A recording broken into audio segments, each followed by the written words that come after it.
Welcome to another installment of Connecting the Gears. Today, the longest running video podcast in the machine is bringing you another small to medium conversation with a gear from Ingram Micro that has undoubtedly contributed to the machine's success. Thank you all for joining us. I'm Sean McManus. And I'm Jeff Wiza. Sean, today we've got a big get. This is a man that's played a critical role in our machine to keep on machining. When I think of this guy, I think of you're so money and you don't even know it. I want to welcome to the machine Senior Manager, Credit Department, Frank "The Bank" LoTempio. Welcome, Frank. You guys are too funny. Thanks for having me. It's a pleasure. Yeah, absolutely. Happy to have you. Absolutely. Thanks for joining us, Frank. We know how busy this time of the quarter is for you, quarter end, month end. So I'm sure there's some reps out there waiting on their money now. So we won't try to keep you too long. But no, you guys are doing me a favor, giving me a break from the craziness right now. So this is actually working out well. Wonderful. So let's start out talking a little bit about your career. Can you tell us a little bit about where you started and how you got to the senior manager level in the credit department? Sure. Yeah. I've been with Ingram for going on 19 years now. I still actually feel like a rookie because a lot of my colleagues that sit around me have been here for almost 30 years. But I've had a really nice run. I started off as a senior credit analyst managing the major accounts back in 2003, I believe. Yeah, about 2003. And I worked in that credit capacity for about 5-6 years. And prior to coming to Ingram, I worked in banking. So I was kind of doing the same thing, credit underwriting. And I got to a point where I actually wanted to venture out and learn the business.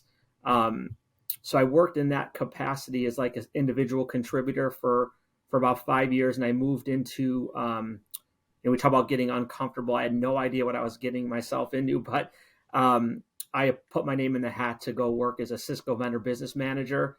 And fortunately, I was selected, and Holly Garcia took a chance on me. So it really opened my eyes to learning the business from a different lens, just separate from credit, right? And it really taught me a new side of the business. It was quasi-salesy. So how do we drive business and things to look for? So I did that for about 3 years. And I'll just give them some approximation, about 3 years. And then we went into that business unit kind of breakout within the company. So a finance position opened up supporting Cisco business unit.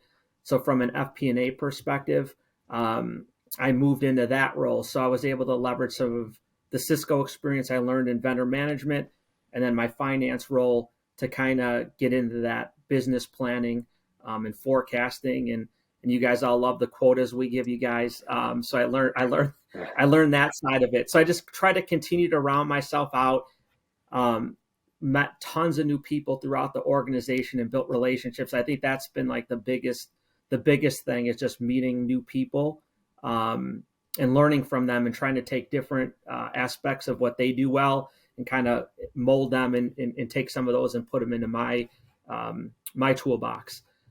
So I did that for a few years, and just having those conversations with your manager and their manager sometimes, and just talking about what you want to do. And one of the pieces that was missing was I just needed to manage people. I indirectly managed people kind of in that VBM role and in the financial business consultant role, but I really needed some direct experience. So the opportunity came up where the inside credit organization had an open position for management. So I applied for that and got that. And that's really where I got to know Darren and Kelly so well. We primarily at that point supported all SMB. And it was one of the best experiences. I mean, working with Darren and Kelly, you learn a lot. I've never seen anyone care as much about the business, customers, and their team as they do. So I always feel like that the machine has the one or if the best leaders in the company from a leadership team perspective. So I did that. About 2 years ago, I moved into a new role where I'm supporting our field credit organization. So those are a little bit of the larger accounts, but you just continue to round yourself out and manage. Smaller customers are different than some of the more mature customers. So you just keep learning. And that's my current role. I actually did some time. One of my favorite adjacent business roles that I had is I worked at the Latin America export team. So I got to learn some international business practices. Very difficult when you're leading a team that, in customers that primarily speak Spanish and you really don't know any Spanish. You navigate through. You have a good team around you, and you learn. So that's a little bit about my 19 years of Ingram experiences. So you just continue to try to challenge yourself and be flexible, fluent, and learning new things. So I've been really lucky and have had a really nice ride at Ingram so far. That's great. And I didn't realize that you had spent some time over in the Latin America team. That had to be an interesting experience. Just, when I remember first coming into Ingram, I felt the whole technology was its own language to begin with, let alone throwing another language into it. So, that's for sure. Different business practices. It's right. Everything's a handshake agreement with lack of financial information, and just a whole new way of doing business in all the different countries, and just learning all the geopolitical risks and taxes, how that impacts business, was really an eye opener. If I got this right, Frank, and you can correct me if I'm wrong, but it sounded like the most rewarding, responsibility you had in your career was issuing quotas to the sales reps. Yes, that was fun. If I want to hear folks cry, that's the best way to do it. So if anybody out there was unsure about where our quotas came from, now connecting the gears, we're bringing you more info. We do. Yeah. You want 20% growth? I can't do that.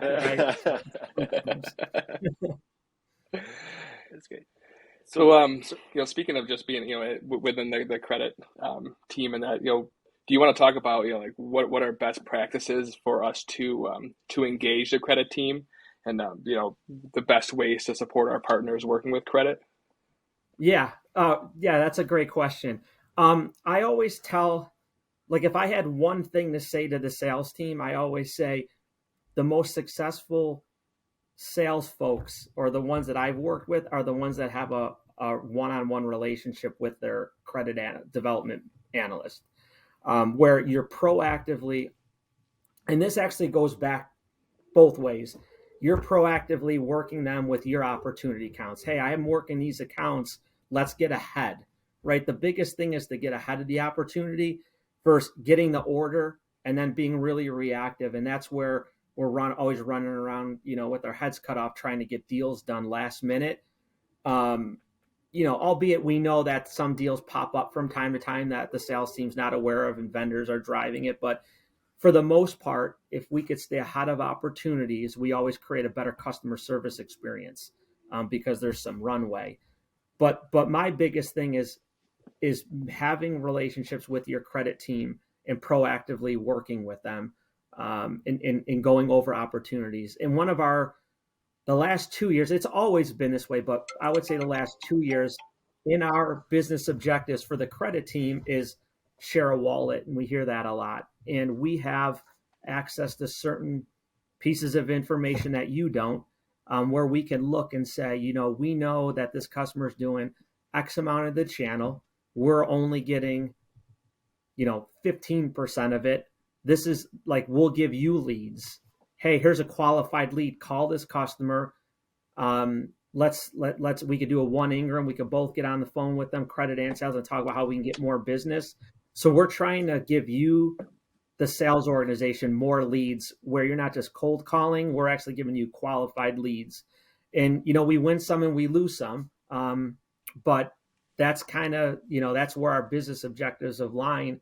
And when we talk about best practices, that's the biggest thing, is having that relationship. Don't underestimate the power that the finance team can help you guys, personally with your quotas, right? And making money, but helping us win share a wallet with customers, and lessening the likelihood that they want to go to, one of our competitors to do business. Yeah, I think that's intuitive there, Frank. 'Cause I do think that when we're ahead of those and we have those conversations, maybe anticipating some deals coming through, it really demonstrates a one Ingram as opposed to being a battle saying, I'm trying to help you get credit, but I just can't, like we don't have the information, whatever the variables might be. It really does help with that customer experience. Yeah, for sure. That's where we're the most successful. And it makes it, we're in customer service, and it makes it the best experience for the customer too. For sure. That's good. That's good. Those are good tips. Yeah. Absolutely. So moving away from the business side, can you tell us a little bit about what you do in your spare time? Oh, okay. Yeah, I have a couple hobbies. One, I'm a very well. I love all sports. I mean, the Buffalo Bills are near and dear, but I love coaching youth soccer. I've been doing that for about 15 years, just teaching the game, the technical and the skill side of it. But I just love building the team camaraderie. I think there's a lot out of youth sports that you can build, skills that you can use in your everyday life, like teamwork, learning, adversity, getting through adversity, being down 2-0 at halftime and coming back and winning 3-2 and not giving up. So I've coached for a long time, but now I get to coach my son a little bit. So that's fun, and my daughter. So I spend a lot of time coaching youth soccer. And then I also, I collect a lot of artifacts from the old Buffalo stadiums that used to be in existence. So like the old War Memorial Stadium or Offerman Park where the Bisons used to play. I have seats from all the stadiums when they tore them out. So I have a little man cave that I have. My best piece is I have center court from when the Buffalo Braves played in Buffalo back in the day in the 70s. Probably a lot of the folks listening, your team won't even know the Buffalo Braves, but yeah. So I spent a lot of time trying to find artifacts, and there's a community team. Yeah, that's right. so yeah, between those two things keep me busy outside of work, and actually they're a good stress relief after a long day of work at Ingram. Absolutely. With the announcement of the new stadium, looks like you got to make some room for some more seats. Yeah, I got my eye on a few things there. or I bet what you got your eye on that 12 urinal? Yeah, right. Those are brutal. Yeah, it's about time we get an upgrade. Yeah. You gotta have one of those fixated in your man cave. It'll be. Yeah. Oh my God, that would be funny. That would be funny. So aside from both of us having fantastic beards, we're also St. Joe's graduates, I understand. Yes, absolutely. Were you playing soccer at St. Joe's? I did. Yeah, I'd love. Actually, I'm trying to get into coaching there, but it's really hard to get in there because the folks don't leave once they're in. Well, this podcast, we have a big reach, so I'm sure once they hear you on this, it might, the visibility on our podcast here might really help you get your foot in the door. I don't know. Yeah, that's great. We have our community on campus. Yes, St. Joe's was one of the best experiences I had.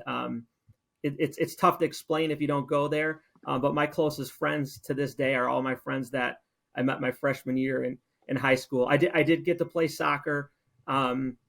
I did. One of my claims of fame is I did make first team All Western New York. So I have to constantly remind my son who thinks that I don't know what I'm doing and I stink. I remind him of that. But those are the old college days. But yeah, or high school days. So. Right. And you beat Canisius, right? What's that? And you guys beat Canisius, right? We did. At that point, we always beat Canisius. Now the times have changed. The football team is struggling, and we're getting our butts whipped pretty regularly. What we want to know what stinks is my brother-in-law is the head football coach at Canisius. Oh wow! So I have to live that every day. Frank, it looks like we got a couple of things in common. I'm one is that I coach my daughter's soccer team last couple of seasons here, and something that I've learned from them is that working with the kids that age is that it's a different mindset from when we were kids. Is that their mindset is better together. We're gonna build each other up. Where I remember when we would play, it was I don't know, maybe not you, but my experience was I've got to be better than the person next to me. Right? It was always a competition, And that's just the way the Sure. mentality was then. And then secondarily, I was also all Western New York for soccer back in my senior year in high school. Oh, good for you. I didn't know Yeah, that. Okay, that's great. Where did you go? West Seneca East. High school? West Seneca East. Oh, Yeah, okay. Okay. Yeah, they have a good program. We've played them the last few years. My son goes to Star Point, and they have a good team over there. yeah, they're much better now. When I went, we weren't very good. Okay. But yeah, they really built up their programs. I watch, I see, I'll check the news, and it's like, wow, I can't believe they're another undefeated season or one loss season. You know, Yeah, they get a lot of talent because a lot of the kids in that area play for the Western New York Flash team, and they go to West Seneca East, and they've got good kids going through there right now. yeah, it's great to see. But my son's going to go to St. Joe's. He's in eighth grade or seventh grade right now. So Okay. don't worry, Sean. That was my next question. That and how did you get a brother-in-law is a Canisius grad? I don't know. That sounds like a brother fail to me. That's Yeah, that's not good. no, that's great. So we'll have preparing another young man over at St. Joe's. I like it. That's right. Great, great. And you're picking up the bill, right, Sean? Absolutely not. No, I know. I can get him into the work study program. That's All right. that's I did that too. So when you're not taking out seats from various stadiums from different Buffalo venues here, are there any particular like restaurants or places in Buffalo that you just like to go and visit, whether it be for concerts or anything along that? It's so I coming from an Italian household, nothing beats my mom's cooking. So I have a hard time with that. In the summer, I really like going. I grew up in North Buffalo. I really like, once in a while getting out on Hurdle Avenue, and a few of my friends that I grew up with own some of the restaurants and bars on Hurdle, and we go down there, and I just like people watching, walking up and down, sometimes having a cigar and a drink. So I usually like, hitting up the little local places on Hurdle. Yeah. Walking down Hurdle with a cigar isn't Italian at all. That's not an Italian Buffalo move at all. That's right. Just waiting for the festival to start, right? Just waiting for Yeah. the Italian fest. Yeah, that's right. But I like to go to, I'll watch some soccer games at Mesquite. So I like going there. So it's fun times. Do you see the U.S. men's team qualified officially for World Cup? Yes, that's a good thing because they Exciting. did it last time, right? So even though they lost, but last night, but they still qualified. So yeah, in the end, it's the same result. Right. Yeah. Yeah, because it's been what two or three World Cups since they've been invited. Yeah, it's been disappointing. So yeah, and then the World Cup this year's in November, which is a little different because it's in Qatar. So usually it's in the summer. So I think the final is going to be like during Christmas week. Oh wow, I didn't realize that. Yeah, that'll be a little bit of a change, but fun nonetheless. For sure. Yeah, for sure. For sure. When you're watching games in the middle of the night, Christmas week, that'll be great. It's fun. Where does your family have a favorite vacation spot? You know what? Our travel is so limited to soccer. We haven't been on a good vacation in a while. Obviously, my kids like going to Disney. We've been to Myrtle Beach a few times, but we're in the process of trying to plan a trip to Italy to see some of my relatives that we keep in touch with. We've housed them many times, so they owe me a favor. So that's going to be our next trip. So we're trying to do, we'll do the sightseeing and stuff, and then we're going to get they're in the southern part of Italy, and we're going to go hang out with family. So we're trying to plan that for sure. Yeah, but we every week, like last week we drove up to Louisville. Not a couple weeks we're going to South Carolina. At least that has nice weather. So we're pretty much soccer parents, and every week is a different excursion. So we haven't really traveled a whole lot of time to go to a place where I could say, actually, yeah, that's my favorite. So seeing a lot of nice soccer fields though. Yeah, right. Yeah, a lot of good turf fields. Right. It's tough when your kids are engaged in any of those sports at a high level. The expectation is you're going everywhere, Yeah, right? It's yeah. But fun. I'm super excited to plan this next trip though. That's it's a little on the expensive side, but it's something that I've been wanting to do for a long time. So Oh really yeah, excited for that. that'll be a Yeah, you're lifelong memory for the kids. Yeah, yeah, they get a bucket list trip out when they're still in high school. that's right. Well, we're at the point of the show here where with us being in the SMB space here at Ingram Micro, we like to promote a local SMB within our community or within your community, and we wanted to give you the opportunity to promote a local business that what you're fond of or you have some special memories with. Sure. I know we had talked about this earlier. I actually have two. So my friend Rory Allen owns Zoom Copy. They make if you go downtown, a lot of the murals they put up on the walls. So he's an ex Sean. He's an ex St. Joe's guy. I like him. But He's Zoom Copy does great Jeff, work. you wouldn't He does understand. great work. So I want to give a shout out to Rory and his company. They actually just celebrated their 19th anniversary yesterday as a company. So he's an ex Army veteran, and he started his business 19 years ago, and is still going strong. That's So awesome. they do everything from, they had to reinvent their business because when they first started, they were doing, document copying and stuff like that for enterprise businesses. A lot of the attorneys and stuff in Buffalo would leverage them, but they had to morph into something else because people don't print things as much anymore. So he's still doing well. And then I have to play a little home favoritism. My uncle and my cousin have their own law firm downtown, and that's LoTempio Law Firm. So they're primarily, I'll have to admit this, they're primarily criminal attorneys, defense attorneys, but they do all types of law, matrimonial and business law as well. And that's your Great. uncle and cousin, you said? Yeah, that's my uncle and my cousin, and we share the same name. So it's kind of odd, right? That we all have the same name. One's named after my grandfather, one's named after my dad. So Oh, you know wow. how that goes. Yeah, for sure. Those Yeah, the murals are talking about anything that we would recognize straight away that they've done. yeah. The ones actually on Hurdle and Colvin, on the old post office there. They have a mural of all of Buffalo with all the little like famous locations Oh, um, sweet. around there. Like they'll have like, okay, here's the Bill Stadium, or here's like the grain mill. So it's like a map. It looks like those cartoonish maps, and it's a Okay. mural.